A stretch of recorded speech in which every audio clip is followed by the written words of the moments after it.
हमारा चिंतन गीता अध्याय 7 श्लोक 16 पे चल रहा है।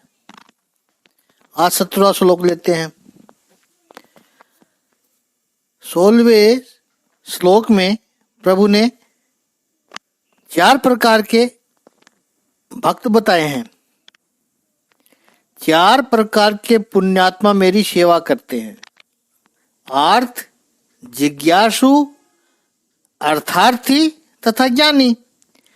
एक एक पर हमने विस्तृत चिंतन किया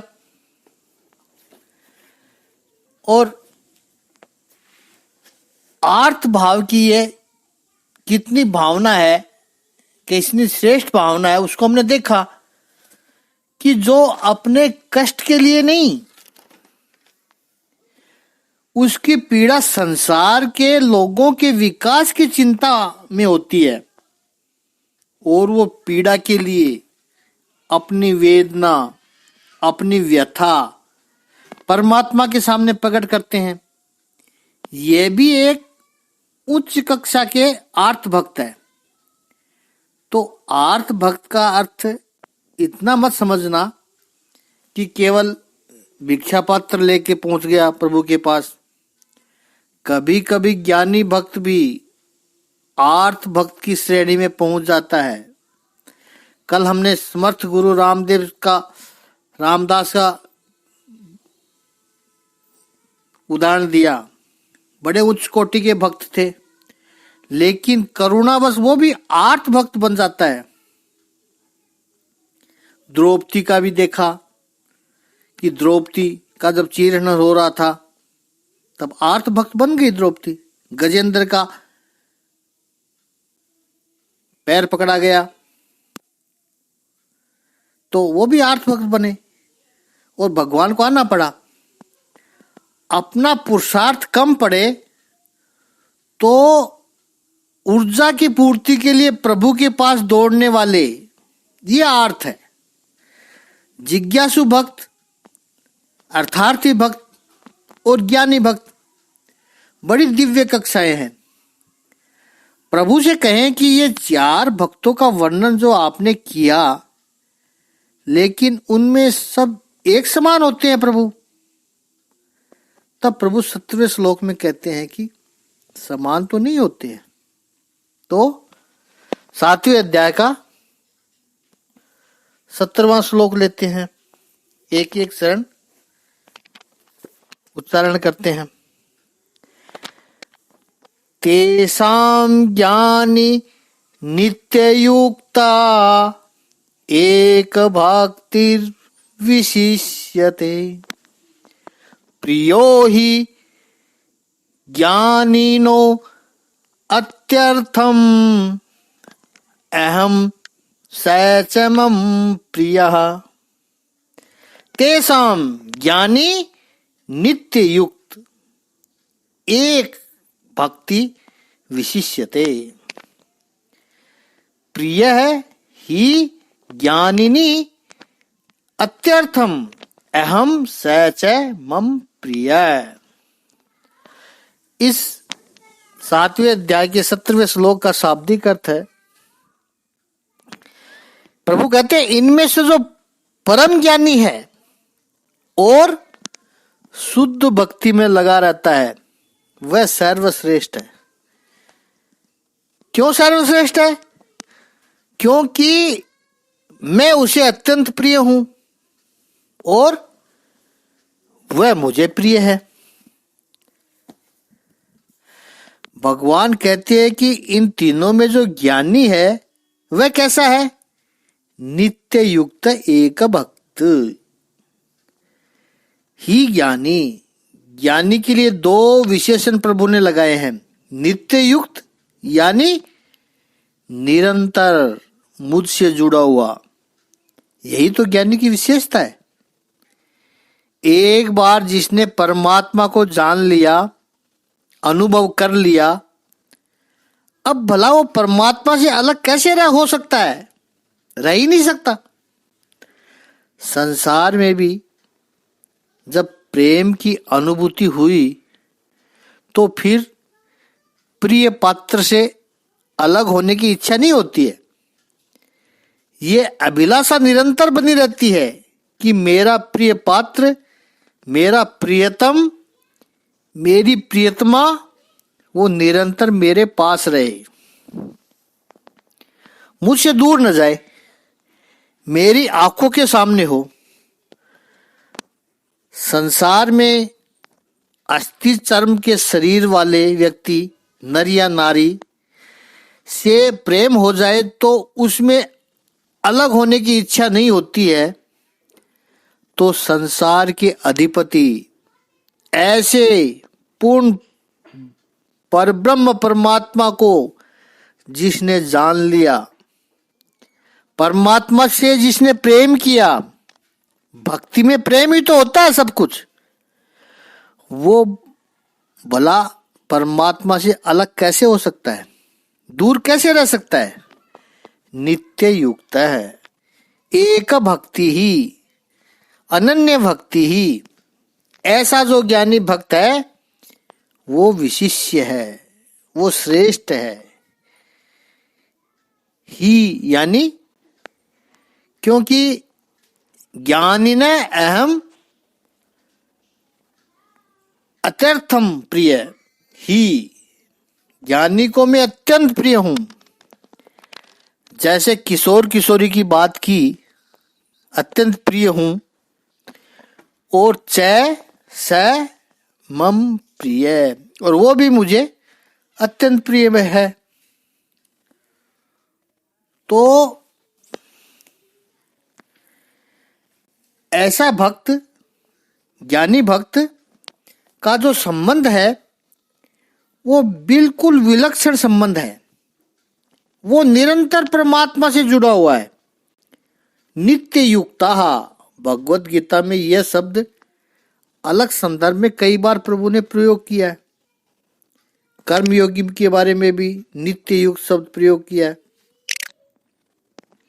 भक्त के बारे में भी नित्य युक्त शब्द प्रयोग किया है, और ज्ञानी के बारे में भी प्रभु ने नित्य युक्त शब्द प्रयोग किया है। निरंतर जुड़ा हुआ, कंसिस्टेंटली होनी आवश्यक है।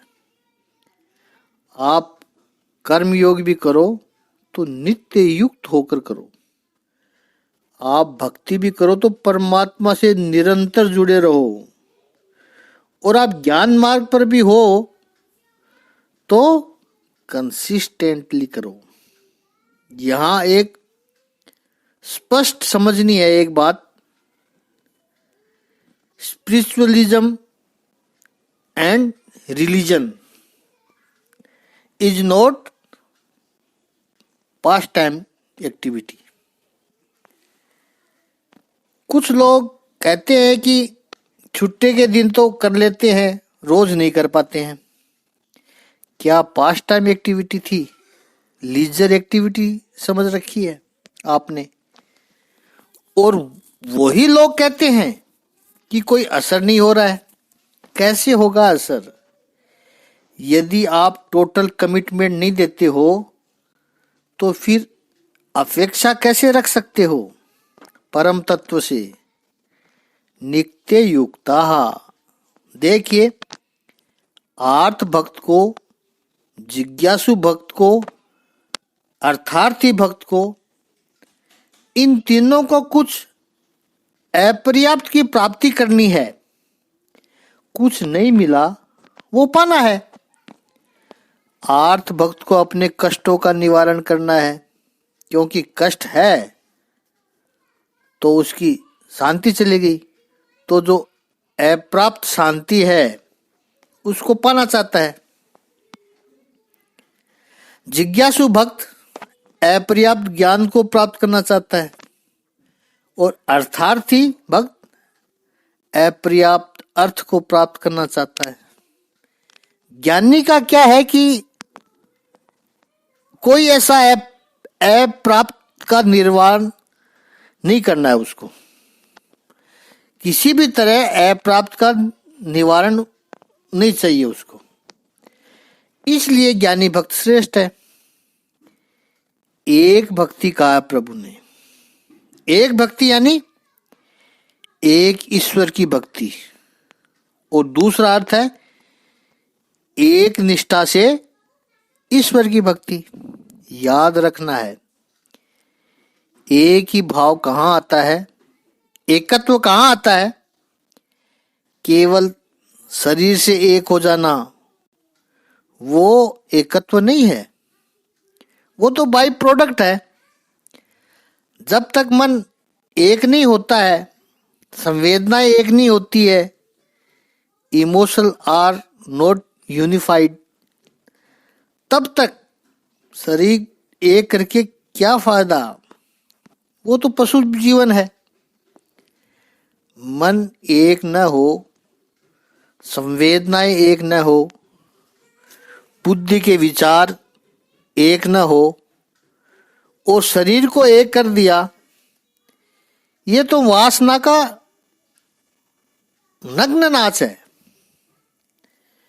वो पशुता है। हाँ, मन एक हो गए, हृदय की संवेदनाएं एक हो गई, बुद्धि के विचार यानी निर्णय एक हो गए, फिर शरीर एक करने की अभिलाषा जगे, वो स्वाभाविक है, प्रकृति है वो, उसका स्वागत हो, एक भक्ति ही। तो यह एकत्व कैसे आएगा? जहां एक दूसरे से कुछ भी छुपाना नहीं है, there is nothing to hide. ये बात आई कि फिर एकत्व अपने आप आ जाता है। आप सोचना इसके बारे में, जहां एक दूसरे से छुपाना है कि मेरा ये उसको पता न चले, वो सोचे मेरा ये उसको पता न चले, तब तक एकत्व सिद्ध नहीं होगा। और ये होगा, बाय द वे हो भी गया तो वो पशुता है। यहां पर आध्यात्मिक दृष्टि से जो एकत्व है, दो पात्रों को, दो परस्पर प्रेम करने वाले पात्रों को एक दूसरे से कुछ भी छुपाना नहीं है, पारदर्शिता है। ऐसे ही न जीवात्मा को परमात्मा से कुछ छुपाना है। जीवात्मा कोशिश तो बहुत करता है लेकिन छुपा सकता ही नहीं है। वो उसको बहुत बाद में पता चलता है कि उससे तो कुछ छुपा रह ही नहीं सकता है। भगवान को तो सब कुछ पता चलता है। चींटी के पैरों में पायल बजे, वो भी हमारा प्रभु जानता है। लेकिन जीवात्मा ऐसा समझता है कि प्रभु को पता नहीं चलेगा, लेकिन ऐसा है क्या? तेरे पास है ऐसा कोई चीज? छुपाना क्यों पड़ता है? ऐसी क्या बात है जो छुपा रहा है? परमात्मा से। और परमात्मा को भी ऐसी अभिलाषा हो कि मेरा पूरा ऐश्वर्य मेरे भक्त को पता चल जाए, मुझे कुछ भी छुपाना न पड़े। 11वें अध्याय में आएगा विश्व रूप दर्शन की, कि कुछ भी छुपाना नहीं है। न भक्त को भगवान से कुछ छुपाना है, न भगवान को भक्त से कुछ छुपाए। वो एक भक्ति, एकत्व वहां सिद्ध हुआ है। और ऐसा ज्ञानी भक्त, भगवान कहते हैं वो मुझे अत्यंत प्रिय है और उसको मैं अत्यंत प्रिय हूं। अब एक प्रश्न ऐसा निर्माण होता है कि ज्ञानी हो गए, उसके बाद भक्ति की आवश्यकता है? क्योंकि ज्ञानी हो गए, पूर्ण तत्व का अनुभव हो गया, अब भक्ति की क्या जरूरत है? क्योंकि कई लोग ऐसा समझते हैं कि ज्ञान भक्ति से बड़ा है। कई लोग तो दिमाग में ऐसी हवा भर के रखते हैं कि हम तो ज्ञानी हैं, भक्ति की हमें क्या जरूरत है।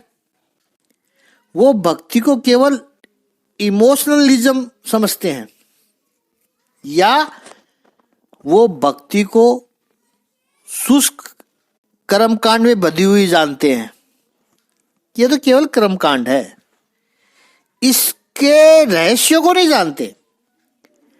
वो अपने को सर्वश्रेष्ठ मानते हैं, लेकिन ज्ञानी होकर भक्ति करेगा उसके 7 कारण हैं, 7 कारण बताए हैं महापुरुषों ने। उस पर हम कल चिंतन करेंगे। ओम श्री सच्चिदानंद भगवान की जय। ओम श्री आनंद कंद भगवान की जय।